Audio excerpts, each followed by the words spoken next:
Hey there, it's your host Dan. Today's project is going to be a complete set of front brakes on a 2005 Buick LeSabre. We're doing new pads, new rotors, and new calipers. This is a power stop kit. It's about $165 on Rock Auto's website. By the time I added tax and shipping, this is about $200 to the door. We got a few other incidentals over here, a jug of brake fluid, some brake cleaner, and an extra tube of lube over here. So I'm going to jack up the car, get some stands under it, and let's take a look at the old brakes. A lot of times when brakes need replacing, they give you these telltale signs.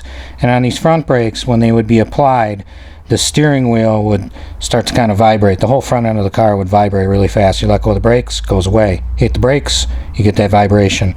So we're further inspecting the brakes. The outside of them doesn't look too bad. Looks like the outer pad has some meat on it, but the inside, the pad's almost worn down all the way, and the inside of the rotor is getting a little messed up.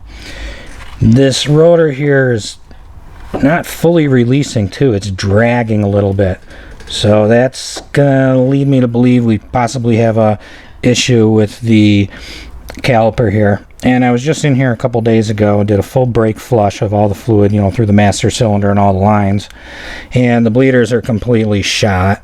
I had to bleed it through the banjo bolts. That combined with the issue of the brake dragging, that was just a no-brainer to just replace the caliper. The caliper is going to be held on at the top by a 15mm bolt, and also down at the bottom. Okay, I just had to run to the bench for the box that the new part came in, because I'm going to use that to kind of hold up my caliper out of the way. There we go. So we're not resting on the brake line. Let's take a look at these pads. Oh gosh.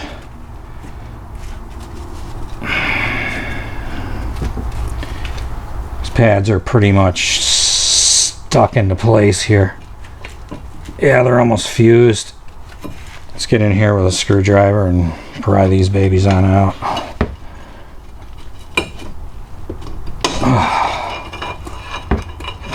You're sticking pretty good there, weren't you? Oh yeah, this pad's pretty well wasted. Down to nothing, right down to the steel. Check our outside.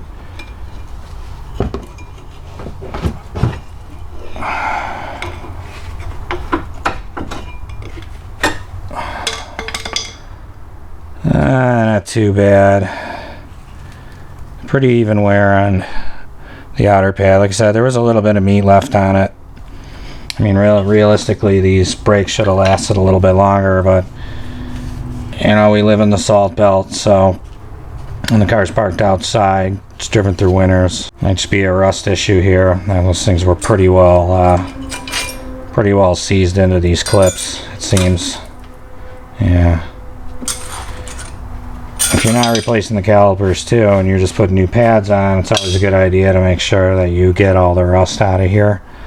So that way when you put the new clips in, your pads just pretty much should just drop into place. It shouldn't be binding.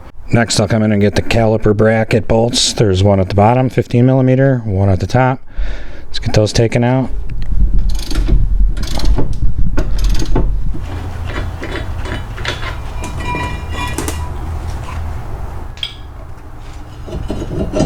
Oh, let's take a look at this rotor. Oh yeah, baby. Look at the back side of this. Pretty much only making contact with the very outside of it. All this where it's all rust. The brakes aren't even contacting there.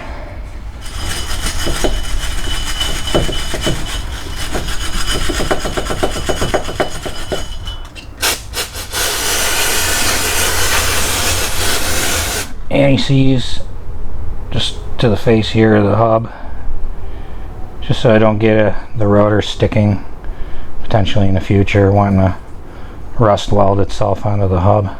Spray our brake rotor down, get that cleaned off. And shift, it's got some coating on it.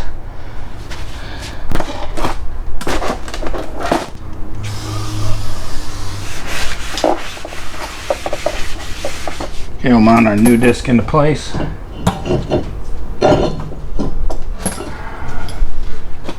Put a lug nut on here. Screw this down so we keep it on nice and straight. Just do 2 of them.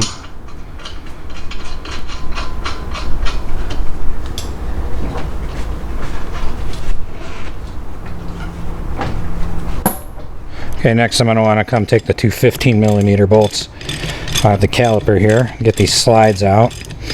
I'm going to want to inspect to make sure that, you know, they use enough sauce when they put those together. If not, I'll add some to the sliders, make everything slide nice and easy back and forth.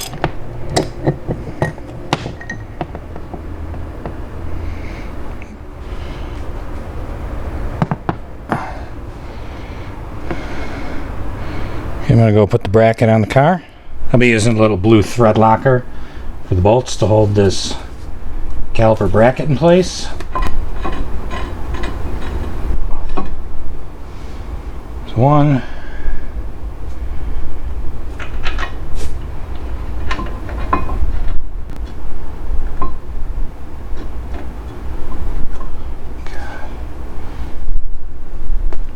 Okay, bracket's in place. Both bolts holding it down.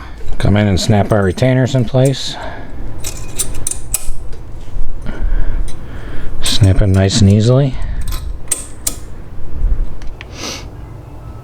Smear this on about where the piston's going to engage it. Okay, I'm all lubed up here on my rear pad. And this should just easily go in like so.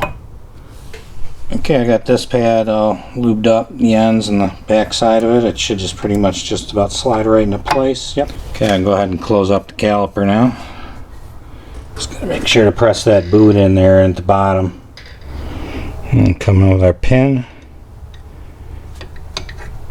I'll go ahead and tighten up the 15mm. Okay, so it's time to switch the line over. I've already kind of cracked it loose a little bit with my 11mm. So let's just start taking this off. Hopefully I'll spill as little as possible. Our banjo bolt out. Set that down.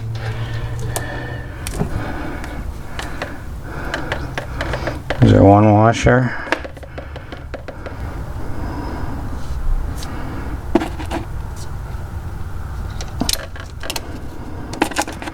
I'm going to be quick. Ready to be quick.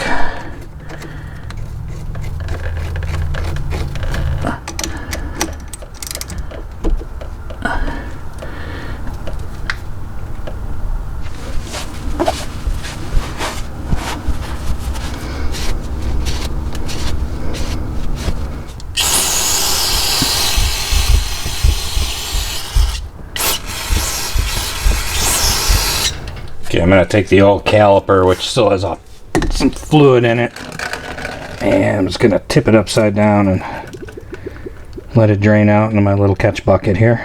Okay, that caliper there should be drained out.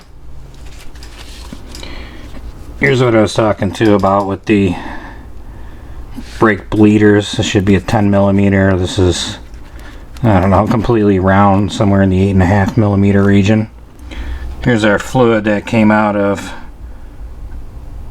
the brake caliper. It's pretty dirty.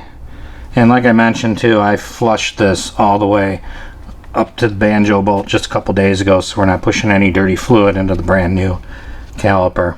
Okay, I got a flexible hose hooked up to the bleeder valve. This is like aquarium tubing. It's 5/16 outer diameter, 3/16 inner diameter. You can get it at most hardware stores. I'm going to go ahead and open up the bleeder just a little bit and let this just start to gravity feed its way down. It might take a little moment. Let this fill up. There we go. It's starting to come out from the gravity feed. And I put some clean brake fluid in the little jug there for collection, because everything that comes out of this tube I expect to be clean and clear, exactly like it is.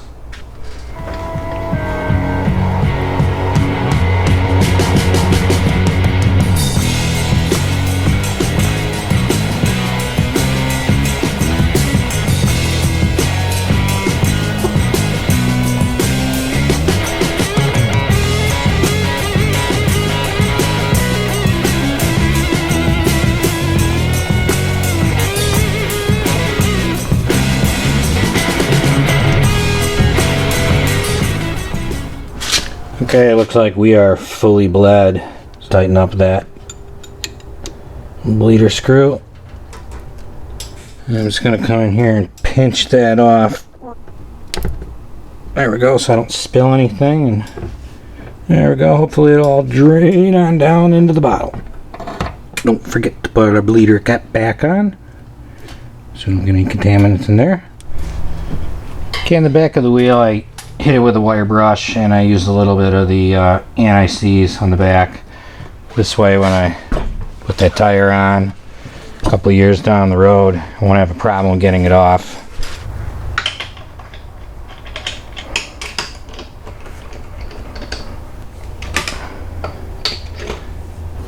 Okay, so I put the car in neutral, and now this tire here on the driver's side, you know, I hear a little bit coming from the brakes, probably because they're brand new and going to be broken in, but I can easily spin the tire now, whereas before it was hanging up and binding. Okay, I got the car still in neutral. I'm just going to check the passenger side, see how easy it spins. We're going to be replacing all the parts on this side too as well. So I'm going to go ahead and bust this tire off, and let's get all those parts apart.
One last thing is to fill up the master cylinder. The fluid is so clear in there now, I almost have to use a flashlight and kind of shake the car just to make sure it's full. Next thing is to go test drive the car.